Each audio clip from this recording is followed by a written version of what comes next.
Então vamos lá, pastor. Quando eu falei desse tema, o que o senhor achou? Antes, um bom dia aos demais, né, que estão aqui. É um prazer conhecê-los, não os conhecia. Bom dia aos que estão nos ouvindo ou assistindo, é um prazer imenso aí. A sua pergunta sobre a marca da besta é um tema bem fácil de tratar, né? Simples, né? Simples de tratar. Não polêmico. Eu vou tentar ser polêmico aqui e depois esclarecer. Perfeito. Quando você vê aqui a marca 666, você pode dizer fracasso sobre fracasso sobre fracasso.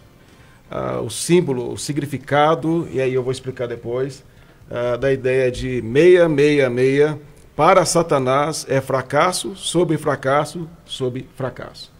Então, antes de qualquer coisa, é tentar desconstruir a ideia errada sobre o livro de Apocalipse. Eu acho que isso é importante aqui, tratar essa questão. Por quê?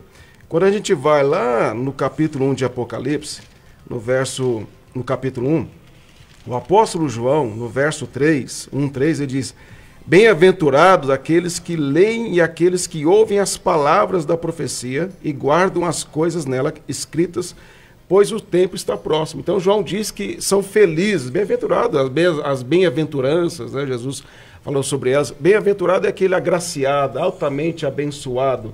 Então João diz que são abençoados aqueles que leem e aqueles que ouvem guardam o que está nessa profecia.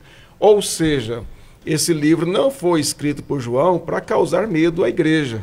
Ele não foi escrito para criar pânico nas pessoas. Geralmente as pessoas têm medo até de ler Apocalipse, porque tem algumas imagens bem estranhas assim, e as pessoas têm medo. Mas quando você olha para o livro de Apocalipse com a perspectiva de que ele é um livro de consolo, é um livro para dar força à igreja, aqui as 7 igrejas da Ásia, que João escreve primeiramente para elas, que estavam passando por perseguições, por lutas, por dificuldades, existiam heresias, existiam pressões do Estado romano, né? Alguns entendem que quando João escreveu esse livro, era o imperador Domiciano, e ali depois de Nero, alguns acham que foi no período de Nero, outros acham que é logo após Nero, e eu acho que é depois de Nero, ali, Domiciano, porque ele se sentou dizendo que ele era Senhor e Deus, e ele exigia adoração a ele, exigia sacrifício ao Estado, a ele,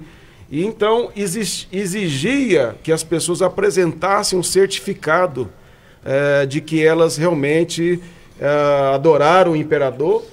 Quando você olha, não apenas em Apocalipse, olha toda a Escritura, o Estado sempre foi usado pelo diabo para perseguir os crentes. No Antigo Testamento você tem o Egito, né, que perseguia os crentes, o povo de Israel. Depois você tem a Síria, que foi terrível, perseguindo o povo de Israel, o Reino do Norte principalmente. Você tem depois os babilônicos, né, que vai perseguir, levar para o cativeiro, destruir Jerusalém, implantar a cultura babilônica, inclusive é usada em Apocalipse a figura da Babilônia. Você tem os persas também, que vai usar outra política. Você vai ter os gregos e depois os romanos. Então, é sempre o Estado e a religião. Sempre Sim. As duas coisas. Elas estão sempre ditadores, pessoas que estão no trono, governam, que impõem a sua vontade e que se intitulam como seres divinos ou representantes dos deuses. Então, essa é a dinâmica de toda a Escritura, não é só em Apocalipse. Desde Gênesis. Então nós, quando chegamos aqui, nós vemos o quê?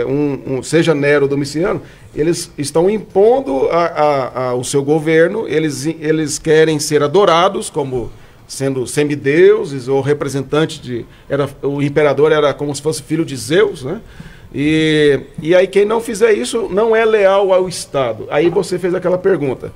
Todo o sistema de governo aí pende mais nessa questão para a esquerda, e nós temos provas disso, Coreia do Norte, se você não tiver o retrato lá do camarada, lá do gordinho lá, e o cara chegar na sua casa e estiver meio empoeirado, você vai preso e pode ser fuzilado, porque você não está cuidando ali. Então, tem que adorá-lo. A direita já não, pelo menos eu nunca ouvi falar nada de fato histórico que exigisse isso.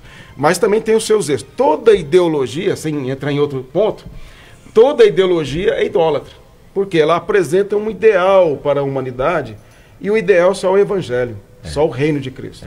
Então, mas algumas ideologias, no caso da direita, têm momentos de verdade que estão de acordo com a Escritura. Só é determinado o que é momento de verdade se a Escritura aprovar. Então, valorizando a família, casamento e assim por diante.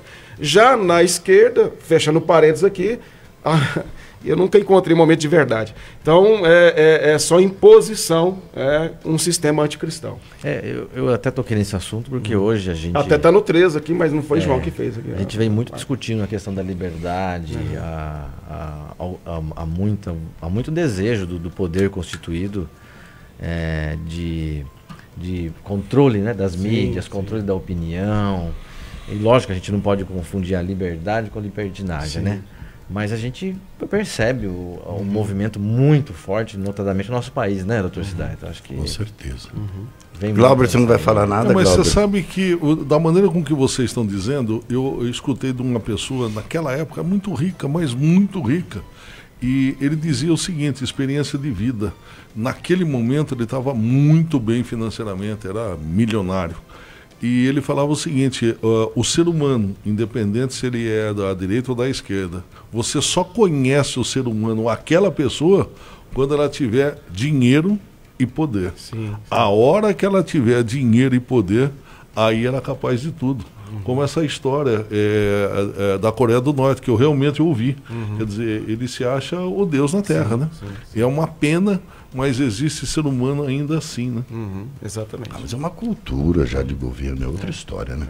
Sim, mas é o ser humano, quer dizer, o ser humano tentando Existem sistemas que potencializam a maldade humana, né? Então, alguns sistemas de governo, de ideologias, eles trabalham para potencializar o que é pior no homem. Então, alguns sistemas, o que é pior no homem.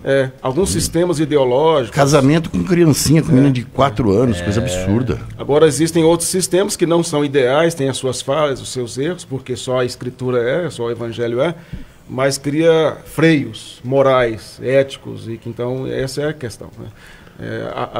Por exemplo, a questão de crime aí, né? Se há leis mais severas, o camarada vai pensar 2, 3 vezes antes de cometer o crime. Se há leis que potencializam o ambiente de se furtar, roubar e assim por diante, ele vai desenvolver. Então, não justifica, não transfere a responsabilidade, mas o ambiente potencializa ou freia. Pastor, a besta é o anticristo? Está havendo uma preparação? É assim. Sempre? Tá, vamos lá. Primeira questão sobre a identidade da besta, né? Nós temos em Apocalipse 13 2 bestas aqui, né? Você tem no capítulo 13, verso 1, a besta que vai emergir do mar. E depois no verso 11, uma que é da terra. A besta aqui, ela não é propriamente o anticristo, no meu entendimento, né? Na questão aqui da besta que emerge do mar, tendo como paralelo Daniel capítulo 7, representa governo, né? Representa uma mistura de todos os impérios que existiram desde a Babilônia até o Império Romano. Então há uma mistura, e a última fera, né, a última besta, Daniel mesmo fala sobre isso, ela é a pior de todas, que seria o Império Romano, e aí tem um chifrinho lá, que aí seria o anticristo. Então, na verdade, a besta seria um sistema de governo. Seria um governo global, perseguidor dos crentes. E nesse governo ele promove um líder, e esse líder seria o anticristo. Perfeito. Então, no caso aqui, no contexto, a gente não pode esquecer isso, que João está escrevendo para uma realidade, e os seus leitores têm que entender, não, isso que tem a ver com a minha realidade. E aí você tem o quê? As igrejas da Ásia, elas estão sofrendo debaixo de um governo, de uma besta, né? De um governo, que é o Império Romano, que tem um líder, que é não o anticristo ainda, mas ele aponta para o anticristo, o imperador, seja Nero, seja Domiciliano. Não há liberdade religiosa, né? Não. Em muitos povos, né, pastor? Sim. Na Ásia, países islâmicos. Não tem liberdade nenhuma de culto, de adoração ao Deus, divergente do que eles determinam. Né? Sim. Inclusive, só para completar essa ideia, há muitos símbolos que o próprio João explica. Lá em Apocalipse 17, verso 5, ele fala que o mar aqui são os povos. Eu gosto muito do Antigo Testamento, lógico, toda a Escritura, né? Mas a área que eu mais tenho estudado é o Antigo Testamento. E aí, quando você vai no Salmo 2... lá fala que os povos, os reis e príncipes conspiram contra o Senhor e o seu ungido. e querendo romper as algemas. Ou seja, eles querem viver sem o domínio do Senhor, o seu ungido. Então, ali, primeiro é Davi, que aponta para Cristo. Então, essa conspiração dos povos, dos governos, dos reis e príncipes contra o Senhor e a quem ele ungiu, que no caso é Cristo, está desde o Antigo Testamento, que é outro erro que se comete na interpretação de Apocalipse. Porque Apocalipse não está baseado apenas em Daniel, ele está baseado em todo o Antigo Testamento. É o livro que mais cita o Antigo Testamento. Por exemplo, dei um curso no Instituto da minha igreja lá, eu fiquei 1 ano estudando só Antigo Testamento, mostrando escatologia, para depois estudar Apocalipse verso a verso, mais 1 ano, para poder entender. Sem esse pano de fundo do Antigo Testamento, você não entende nada de Apocalipse. Então a besta, só para resumir minha resposta, né? A besta do mar tem a ver com as nações, é um governo que vai promover um anticristo, e tem a besta da terra, né? Aí você tem um estilo de João e várias partes da Escritura, que é o contraste. Então você tem aí o reino dos céus, que é o de Cristo, né? E você tem o reino da terra. O reino da terra, que Satanás é um imitador, né? Então ele imita Cristo, ele não tem criatividade, ele vai plagiar Jesus. Então ele tem um reino na terra, e esse reino na terra é a falsa religião. Então você tem um governo global e você tem uma religião global que envolve todas as demais. E aí, se vai ter um indivíduo, um falso profeta mesmo, uma pessoa dentro dessa religião que vai promover, provavelmente terá, mas aí é uma discussão. O fato é que essa religião global, com esse governo global, promove esse anticristo. Então você tem uma trindade falsa. Você tem Satanás, você tem a besta do mar, você tem a besta da terra. Então, 3... Eu ouvi essa interpretação muito interessante. Seria o 666? Hã? Ou não tem nada a ver? Como? Esses 3 seriam 666 ou não tem nenhuma relação? Não. Eles promovem. Já vi essa relação também. E o anticristo será entendido como Messias para os judeus que ainda o esperam? Então, existe essa interpretação com relação aos judeus, né? E eu particularmente não penso como essa linha teológica defende, né? Para mim, os judeus, como Paulo diz em Romanos 11, ele diz que a igreja começa com umas primícias. Os crentes dentre os judeus, como lá em Jerusalém, foram judeus convertidos, então começa com um toco, uma santa semente. Depois o evangelho se espalha entre as nações, testemunhar na Jerusalém, Judéia, Samaria, até os confins da terra. Os gentios vão sendo enxertados nesse toco, né, a oliveira brava, que somos nós. E aí, quando chegar a quantidade exata dos gentios, Deus vai alcançar um grande número dentre os judeus. E não é a nação, mas um número muito grande dentre os judeus, que serão alcançados e aí vai formar o Israel de Deus, que é a igreja que o Novo Testamento fala. Então, o Israel não é nação. Eu não olho para Israel, nação, como uma nação santa. Para mim é uma nação como o Brasil. Agora eu entendo que ali há pessoas que Deus vai alcançar em grande quantidade para o final e que eles vão fazer parte do Israel de Deus. Então até eu assisti a participação do pastor Nilton aqui com você, né? Eu acho que você colocou algo mais assim, que Deus trata e não vai deixar Israel ser exterminado. Sim. E não vai mesmo, por quê? Porque tem muitos ainda para serem alcançados ali no final e Deus não vai deixar, não pela nação em si. Ele tem um cuidado especial para a terra, né? Quanto o anticristo reinar lá em Jerusalém, aí é a ideia do terceiro templo, né, e tal, e que não há prova bíblica nenhuma do terceiro templo. Há textos que eles usam como inferência para Daniel, dizer, né? Daniel, Livro de segundo Daniel. Tessalonicenses. Aliás, né? é um bom tema, hein, para falarmos, porque alguns sites, inclusive até conceituados como o God Question, não sei se o senhor conhece, eles colocam como algo que seria realmente um sinal de final dos tempos, a reconstrução do templo, se baseando no livro de Daniel. Sim. Mas é um erro também, né? Sim, é um erro porque Daniel fala ali do templo e ele foi profanado no período dos Macabeus, né? Quando Etíope Epifânio, né? Que ele sacrificou o porco ali, consagrou a Zeus e houve a revolta dos Macabeus. O Senhor Jesus fala disso, né? No sermão ali ele fala escatológico, ele fala da desolação ali e tudo, mas é uma destruição do templo no ano 70 para o general Tito, que ocorre posterior ao que Jesus falou.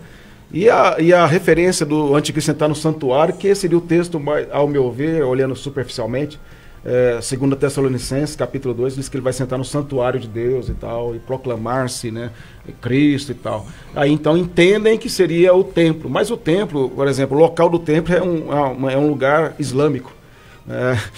Eu acho humanamente impossível que isso aconteça. E não vejo base bíblica para isso. Não vejo. O que eu vejo é que o anticristo ele vai se posicionar como um líder global, político, e vai exigir a adoração a ele e ao Estado, a idolatria do Estado. E aí a religião vai apoiar o Estado. O que alguns entendem que pode ser um sistema global. Um sistema de governo e religião. Esquerda, direita, comunismo, pode ser um sistema único, né? Um sistema, né? Vamos pegar paralelos aqui, tá? Sim. Quando você olha no período no ministério de Cristo, os fariseus, escribas, herodianos e saduceus não se davam, eram inimigos, né? Mas eles se uniram contra Jesus. Hoje você tem religiões que são inimigas, não se dão, mas elas vão se unir contra o cristianismo. Elas vão se unir. E hoje já existem vários fatos já aí, de convites de um ecumenismo entre as religiões, e quem se opor a isso será visto, é a lógica, né? Estou usando a lógica aqui, será visto como alguém que não quer a paz mundial, não quer o bem-estar do próximo, porque essa é a narrativa, né? Nós já temos visto isso, é a narrativa. Se você vê Daniel lá na Babilônia, o que ele tinha que fazer? Tinha que aprender a cultura dos caldeus, a religião dos caldeus, é uma maneira de implantar o pensamento deles através da cultura e da religião, para dominação. Pastor, eu vou deixar uma pergunta para responder, acho que depois do nosso intervalo. O celular na mão direita, e a mente tomada por esse celular, prejudicando a família, prejudicando o trabalho, prejudicando as pessoas. Será que esse é o sinal da besta? O celular é um dos temas muito... Você acha muito isso aí, realmente. Prejudicando a mente das pessoas. Agora aquele óculos também, né? Você vê o pessoal andando na rua. Não, mas o óculos não seria... Assim. Então, mas o óculos não seria a marca. O que dizem que é a marca é o celular na mão direita e a mente conectada. E se for canhoto, Glauber? Não, a marca é a mão direita. Eu vi a preocupação do Glauber, porque ele é o tiozão do Zap, né? Ele não sai do celular, né? Então, eu trabalho. Tá quando o tema é bom e o convidado é ótimo, o tempo passa muito rápido. Então uma hora é muito pequena. Ok? Pastor, o senhor falou sobre fracasso, eu não entendi direito isso aí. Então, a Apocalipse usa muitos símbolos, né? E aí você precisa olhar tanto no livro como também no Antigo Testamento.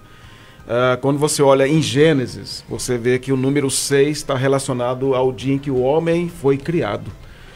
Então tem a ver com o humanismo, tem a ver com esse momento. O sexto dia, né? Sexto dia. E o sétimo dia é o dia em que Deus descansou da sua obra, então é a plenitude. E o 7 é usado muito em Apocalipse, o 6 também. O 7 é usado 7 selos, né? E as 7 igrejas e assim por diante. Então sempre a ideia de completo, algo perfeito. Agora, o diabo chega só até o 6. Então ele vai operando contra a igreja, isso desde Gênesis capítulo 4, quando Caim matou Abel. Sim. Então você tem esse paralelismo na escritura desde Gênesis, o diabo tentando matar a semente santa, e a chave, vamos dizer, a chave hermenêutica, né, a chave de interpretação, é Gênesis 3,15, que Deus fala que a semente da mulher esmagaria a cabeça de Satanás e este feriria o seu calcanhar. Citado por Paulo em Romanos 16:20, que ele fala: em breve o Deus da paz esmagará debaixo de vossos pés a Satanás. Ou seja, desde aquela profecia de Gênesis 3,15, nós temos já Deus mostrando que haverá uma inimizade de duas descendências, não físicas, sim, mas espirituais. Indiretamente falando de Cristo já, não sim, é? Logo no começo da Bíblia. O descendente ali é Cristo. Exato. Só que até chegar em Cristo, há vários que apontam para ele. E aí você tem a linhagem dos que seguem a Satanás. João, a primeira carta, João fala que Caim era do maligno, né? Por isso que ele fez aquilo. Então, essa linhagem. Então, quando chega em Apocalipse, que nós temos aí é Satanás tentando finalizar isso. E é através da besta da terra, a besta do mar, o anticristo. Só que isso é um fracasso sobre fracasso sobre fracasso. Nesse sentido que eu quis colocar, um comentarista que coloca dessa Pastor, forma. aquele que aceita a Cristo como seu Salvador, confessa, o segue, ele recebe também uma marca? Sim, aliás, é citado no capítulo 7, né? A marca Mas na não fronte. A 666, não. Lá no capítulo 7 de Apocalipse é citado que é uma marca na fronte e selado. E em Efésios capítulo 1, Paulo diz que o selo é o Espírito Santo. Então, na fronte é a mente transformada. Todo verdadeiro crente foi regenerado pelo Espírito Santo. E a mão, pastor? Não é. A mão tem a ver, é simbólico, né? No caso da fronte e mão direita. Fronte tem a ver com mentalidade, com pensamento, seja para servir a Cristo, seja para servir o anticristo. E a mão direita tem a ver com companheirismo, com lealdade. Então é você ser leal a um sistema, no caso aqui da besta, ao sistema de governo e religião, e adorar o anticristo, e ter uma mente que é voltada para isso. Ou seja, aí entra a pergunta que ele fez antes do intervalo, né? A marca da besta, os que tiverem esta marca, depois eu vou dizer se ela é literal ou não, que é a grande questão, né? A marca da besta não é algo que a pessoa terá de forma involuntária. Ela está com a mente voltada a um sistema de governo anticristão, global, a um anticristo se coloca como Deus, como Cristo, e a religião que o protege, que o promove. E por isso que a besta da terra, ela promove, a besta do mar, desculpa, promove a adoração a ele. Então, a besta da terra promove a adoração ao anticristo. Então, essa pessoa, ela realmente consciente, é ímpia mesmo. É uma pessoa que não há mais possibilidade alguma de retorno, ou de volta, né? Pastor, a Escritura fala que o homem é inimigo de Deus, né, por natureza. Paulo em Efésios 2 já nasce assim, sai de fábrica assim. Morto em delitos e pecados, né? E anda conforme o mundo, conforme a natureza dele, caída, e conforme o diabo lá. Então uma tríade aí, mundo, carne e diabo. Gente, temos alguns vamos falar dessa gospelândia que eu adoro, né? Porque é muita estupidez na internet. Dessas pessoas aí que ficam falando sem ter um conhecimento bíblico.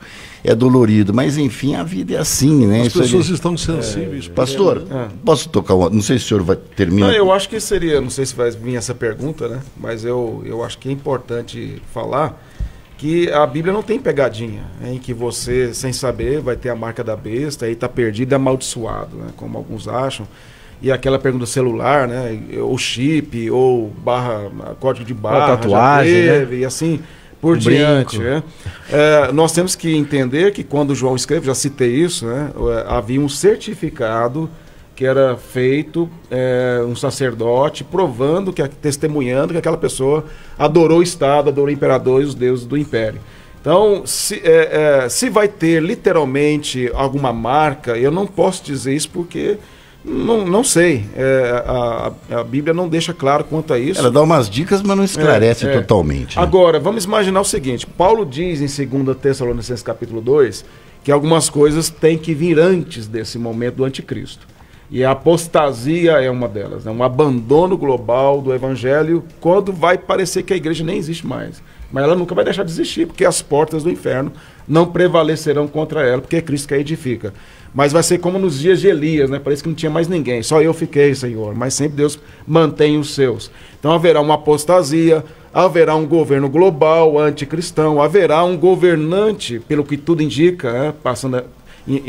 Indo por essa linha, um anticristo literal mesmo, que vai governar, e uma religião global. Então, diante de tudo isso, se tiver, aí eu estou falando trabalho com hipótese, diante de todo esse cenário aí, tiver uma marca que você precisa fazer para ser leal ao Estado, leal ao governante, adorá-lo, e negar o cristianismo, aí não haverá dúvida de que isso tem a ver com esta marca.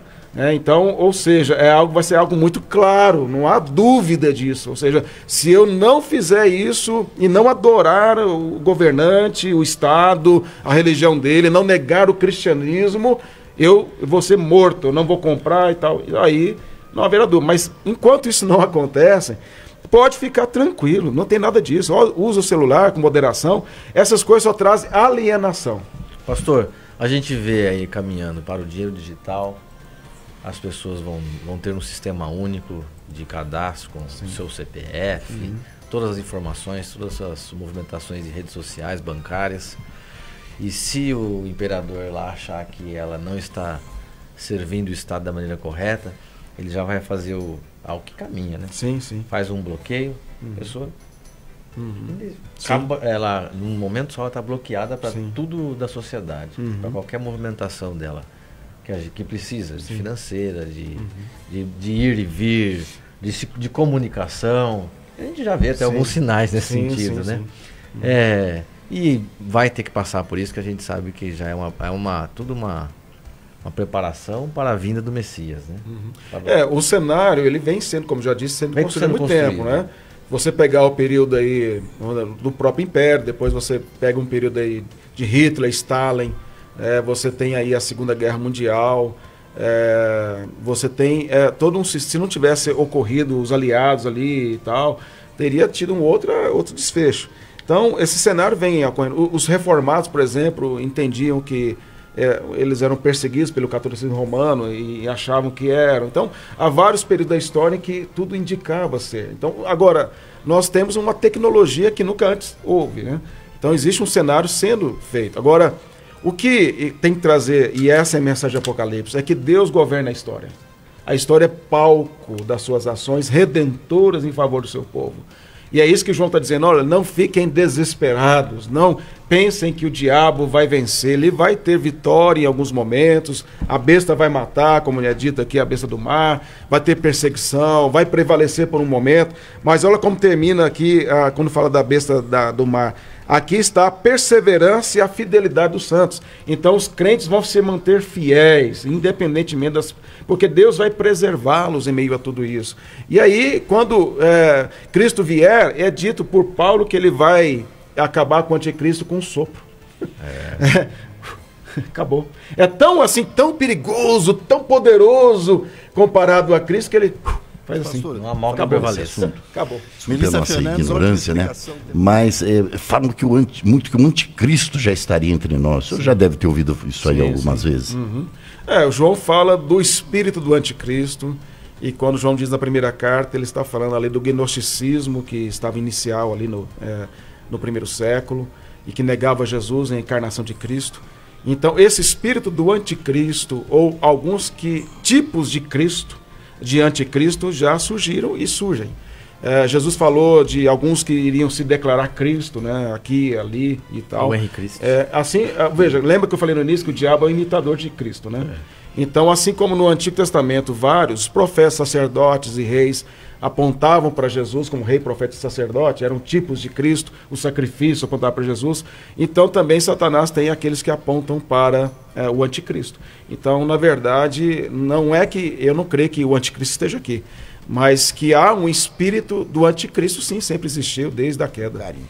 Bom, tem um outro tema que eu não sei nem se eu entro ou se a gente marca para um dia, né? A questão da volta de Cristo. Porque há aqueles que defendem que Cristo pode voltar a qualquer momento. Mas falando no iníquo, o posicionamento, pelo menos era, do pastor Augusto Nicodemos, de que primeiro precisaria se manifestar o iníquo e depois viria Cristo. Então, ele não viria já.